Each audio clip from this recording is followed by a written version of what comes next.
Hey girl, should I push this back so I can have a little bit of edge? I just want to show a little bit of edge. Like, she does have hair. Sorry for the fan noise, but bitch, if you was sitting right here where I'm sitting and the temperature that I'm sitting in, you would know it was necessary. As is my green juice. Yeah, one thing about me, I can't live without my juices. Now that I have this juice, I just can't live life without that. Pop it open. Oh. Love the sound of a short, tight, what is this? Mason jar.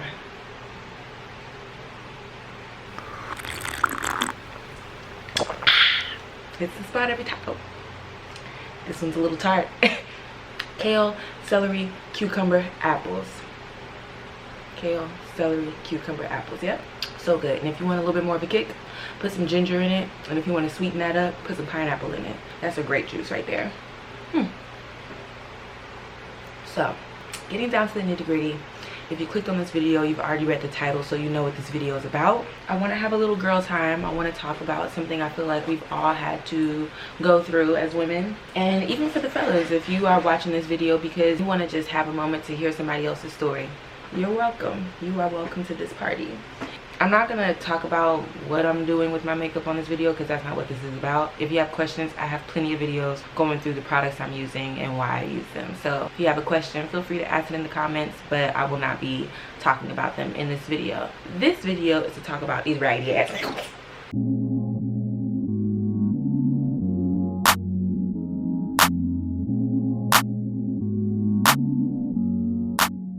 Okay. So I feel like the only correct way to start is to give you guys a little of my dating history. Just so you know where I'm coming from and you have something to work off of. You know why I'm where I am. It all started at the age of 7. No, I'm just kidding. I'm not kidding, but I'm kidding. There was this singer, white guy, came out with a couple of his friends, and should I say his name? Should I not say his name? Y'all may know him as Justin Timberlake. I call him JT. You know what? Actually, I'm not gonna talk about this. I'm not gonna talk about this. No. Okay, so moving on. I had my first official boyfriend when I was in high school. I would say he was my first boyfriend because he was my first kiss, and I didn't even like him that much, but he liked me and I thought he was cute, and so I was like, okay, cool. And girl, I ended up getting jumped over that boy. Yes ma'am. First moment of vulnerability, letting the dude in and kissing the boy for the first time, and it caused all this drama in my life because a girl who I knew felt like I shouldn't have been going out with him because she and I were friends, even though girl, we was not friends. But it's like we had classes together. She just felt like I shouldn't have done that because she liked him. And so I ended up getting into a fight over him. Whole beef started because of that. And that was my first experience with, like, you know, dating someone. It's kind of like being in this dramatic, drama-filled situation and kind of normalizing that, because I was also seeing that on TV, like on Moesha, where she was always in some drama. And so in my brain it was like, this is just a part of the dating process. This is a part of being in a relationship. There's gonna be some drama, girl. So that was my first relationship. My next relationship wasn't until like my next real relationship. Also, let me say this, none of this shit is real. Like, none of these relationships were legit. I think I've only ever been in one real relationship. Every other relationship that I call a relationship was really just like, you know, the time I was spending with this dude. Like, we wasn't really in a relationship. I thought we were, but you know, when I think about it, ain't none of them ever asked me to be their woman. They ain't never asked me to be their girlfriend. It was just some, you know, right time, right place, right space, right case. And it just, there was nothing that needed to be said. It was like, this is who I'm spending my time with. This is who I'm, you know what I'm saying, with. And like, we're only doing this with each other. But I think that's mistake number one, like, for me in my dating life, is when I was younger, not establishing what it was, like what is this, and kind of having these expectations for more when the boys weren't even like, they never even presented themselves to be that dude. It's like I was expecting more, but why was I expecting more when they never even, yeah, I don't know. And I think it's necessary for me to say that, because I think that as an adult, I could still catch myself doing that, where I'll have this expectation for somebody to be something that they've never claimed to be. And it's like, Kim, why do you expect them to be that? You know what I mean? Why do you expect them to know these things? You know, this has to be something that somebody is just about. And they have to be able to tell you that. You can ask them, and if they're not about it, you move on. But to expect it, to assume it, not smart.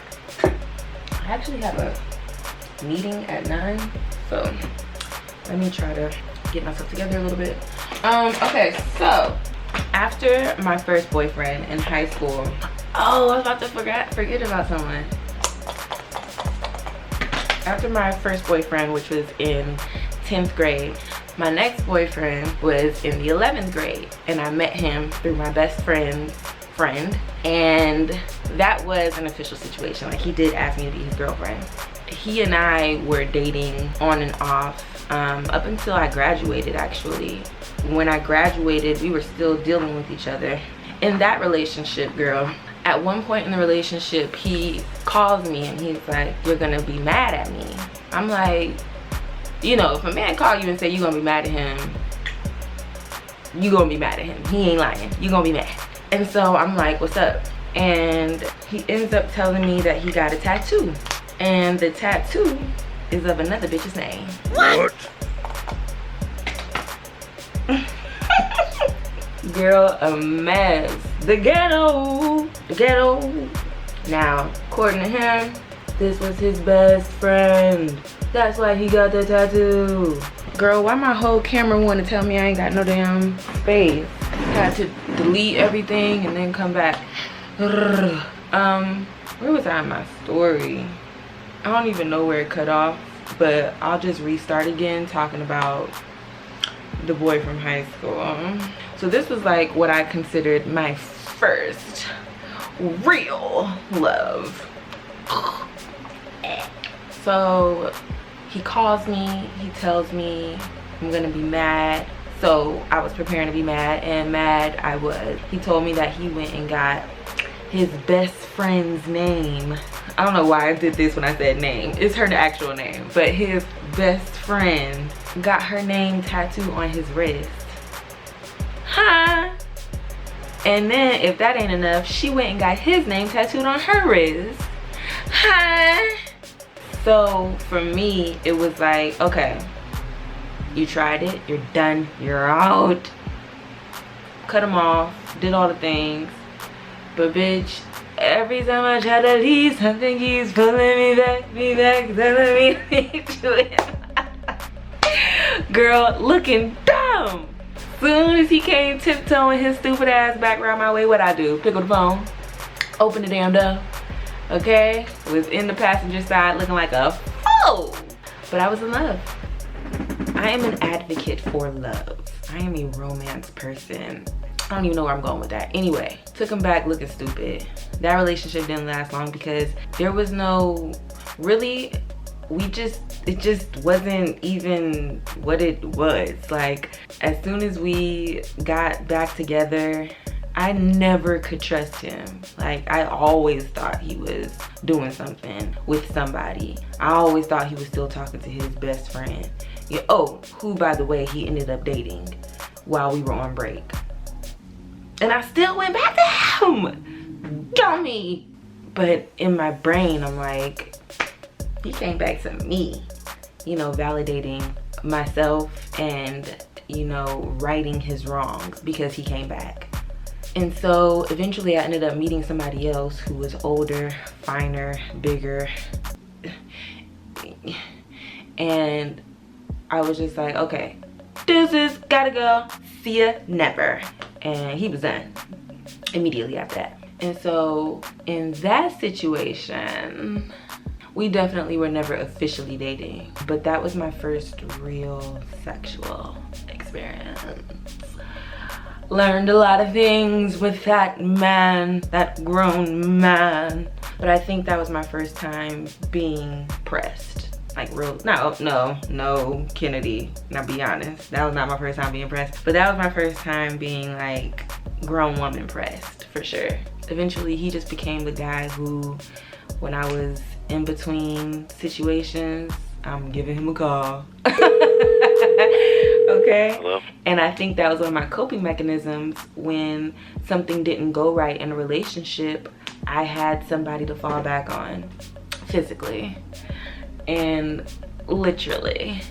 And so what I'm saying is, I created this like really bad habit of like establishing this relationship with this person where I wasn't the only one who was looking for him to be my fallback, but then he started treating me like I was his fallback. And it's like, well, hold on, wait a minute. Now, it's okay if I do it to you, you can't do it to me.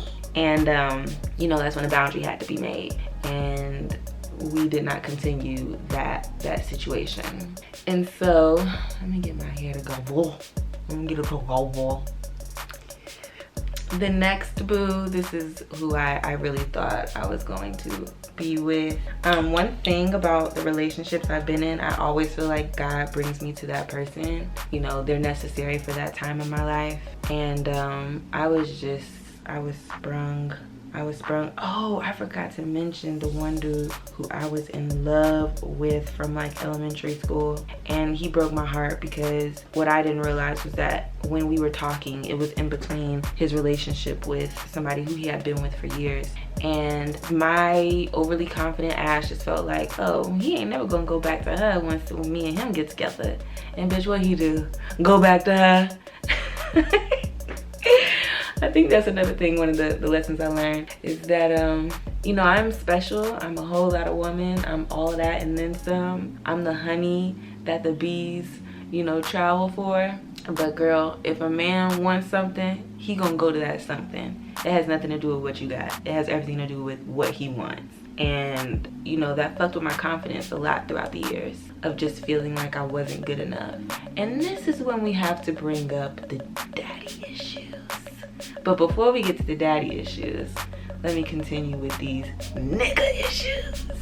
So that situation happened, and when my heart was broken, I kind of fell back on the guy who was my, you know, my little tenderoni. But then I met this guy, this studious fellow, and he was so smart. He was the first smart guy I ever dated, and that's when I knew I liked smart guys. He was so smart. And he had dreams and he was passionate about them and he was good at what he was doing, and I was so attracted to that. And he got into a film school and went to film school, and I thought that we were going to do like a long distance thing, and that just was not what he had in mind, even though that's what we had talked about and that's what the plan was. Things happened and basically niggas wasn't picking up the phone. I'm texting, niggas ain't responding. He was living his life, and to me, I had this expectation for us to continue what we had started. And I felt betrayed, really. Let me open my window because I'm hot. I felt betrayed. I felt like, what the fuck is the problem? You know, by this time, I have multiple dudes under my belt that I felt took something from me, and I thought it was going to be something more than what it was, and it didn't turn out that way. So I was disappointed, and this is at this point I'm 22, and I was already fed up with men. Just another little extra something, because I think this is an important fact. But I did not lose my virginity until after I graduated from high school. To me, it wasn't about me like saving myself, you know, for that special someone. That was partly it, but mostly it was just out of fear. Like, my mom never talked to me about sex. As far as she was concerned, I wasn't gonna have sex until I was married. Whenever a sex conversation did come up, it was just, you're not having it, you're waiting until you're married. And it's like, why would you put that kind of expectation on me when you didn't wait till you was married? You know what I mean? When you had me only a couple years older than the age I was when we were having that conversation. It's like, we can't, you know, one thing I always say to myself, if I were to have a daughter, if I were to have children at all, is just to have to be realistic and to be understanding and to not place expectations on my kid, because it ends up fucking with them and they end up doing things either out of spite or just out of a lack of understanding and confusion. And I think that was my thing with having sex. I just didn't have the information. I didn't even know how to fully protect myself, which is really important. Like, if anything, talk to your kids about sex so then they can protect themselves properly. I didn't have that information. I just didn't know how to carry myself in that way. And so I kind of walked into it with a very immature, inexperienced mindset. And what happened was, oh, I need my phone. I'm gonna low-key have to go in a minute because I have to shoot something today. I'm moderating a panel, actually. I'm saying shoot something, but really it's moderating a panel. So where was I at? I guess to kind of sum this first half up, because I'll come back and revisit this. Because I was not talked to as a child about how to carry myself in a relationship, I really did not have a strong visual representation of a healthy relationship when I was growing up. My dad was not in my life. He would pop in and pop out, unreliable, and I allowed that kind of behavior from men because that is what it was just like, this is just what niggas do. They be in, they be out. I've always been very independent because of that, and so in some ways I'm appreciative of experiencing that. That's not to like blame my parents or anything, but it's just the reality of the situation. And those kind of traumas, those type of instances where you feel like maybe something else could have happened had you had more information, that'll last with you forever. I've been through things that I feel like could have been avoided had I had certain conversations. And that's why I think making this video is important, because I think there are a lot of people who are like me, whose parents just feel like a sex conversation isn't necessary because they don't want their kid having sex. That doesn't mean your kid's not gonna have sex just because you don't want them to. It doesn't happen that way. By the time I was 22, I was in that phase where it was just about trying to find somebody to love me. Who loves me? Who wants to be in this relationship with me? And not in a desperate way, but just in like a, how could you not way? And so whenever I would get into a relationship or situation, that expectation was there. It's just like, you know. And also, I'm a lover girl, so when I get into a relationship, that is my man. We together forever, Bonnie and Clyde. I'm riding. I ain't dying, but I will be riding. And what's crazy is that most times they was riding because I was the one with the car. Paid for cash by me. Hello, at 21. Thank you very much. So cute. Just really, I was that girl. Still am. Yeah, you know, I had my own place. I had my own whip. And I was just, you know, walking around with this, like, you know, very, you know, I had the expectation for greatness. But the dudes that I was interested in weren't fucking great. And I come from Atlanta, Georgia. This is the land of the trap niggas. This is the land of the dudes that might be scamming her, you know, look, catching a trick or two. And I didn't care. The bar was low in terms of like what I wanted my man to be. But I say that all by saying I still was expecting him to be a boss. I still wanted him to be ambitious. I wanted him to be smart. He had to be fine. Like, there were still things that were necessary in order for you to be with me. But you see, in all that, I didn't say nothing about trustworthy. I didn't say nothing about loyal. You know, those were things that I expected, but I did not lay out as like, this is what you need to be for me. And it's important that you do that. I'm going to pause this video now because I have to get ready for something. So I will see you guys in the next part of this video.